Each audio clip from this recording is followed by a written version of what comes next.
પોરબંદરમાં રાષ્ટ્રીય કક્ષાના 2 દિવસીય સમુદ્ર ઉત્સવનું આયોજન કરવામાં આવ્યું। Shri Ram C swimming club દ્વારા યોજાયેલા સ્વિમિંગ કોમ્પિટિશનમાં 11 જેટલા રાજ્યોમાંથી 1200થી વધુ સ્પર્ધકોએ ભાગ લીધો।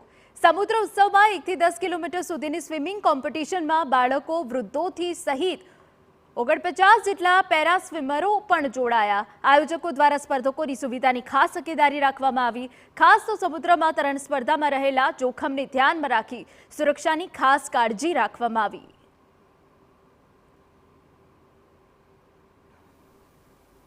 पिछले 10 साल से स्विमिंग कर रहा हूँ। ये पोरबंदर में मेरा दूसरा टाइम है और मैंने पिछली बार भी आया था। उधर सुविधाएं अच्छी है, अगर कोई प्रॉब्लम होता है तो रेस्क्यू टीम भी बहुत हेल्प करता है। एक बहुत ही अच्छे सिस्टमेटिकली और ऑर्गेनाइज किया गया है और इसके अंदर जितने भी एथलीट्स आ रहे हैं उनको एक कंफर्टेबली एक प्रॉपर डायरेक्शंस के साथ में और with the safety protocol maintain करते हुए और ये जो इवेंट हो रहा है।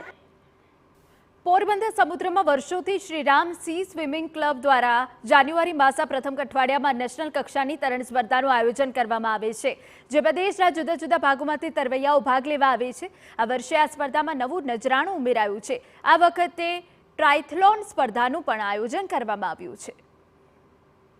1200થી પણ વધારે પાર્ટિસિપન્ટ 11 રાજ્યોમાંથી આવ્યા છે અને તમે જોઈ શકો છો ખૂબ મોટી સંખ્યામાંથી હાજરી છે એમાં અને ખૂબ જ કોમ્પિટિટિવ ગેમ થતી હોય છે। અને વધુ જણાવું તો આનંદ થાય છે, આની અંદર પેરા સ્વિમર્સને પણ આપણે એન્ટરટેન કરીએ છીએ।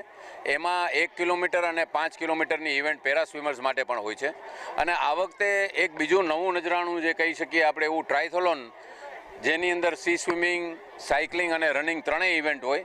તો આ ઇવેન્ટનું પણ આપણે આયોજન કર્યું। ફર્સ્ટ ટાઈમમાં આપણને ઘણો સારો પ્રતિસાદ રહ્યો। પોરબંદરનો દરિયો ખૂબ સેફ છે, એટલા માટે થઈને ટ્રાયથોલોનનું પણ હવે નજીકના ભવિષ્યમાં સારું આયોજન અહીં થઈ શકશે એવી અમારી અપેક્ષા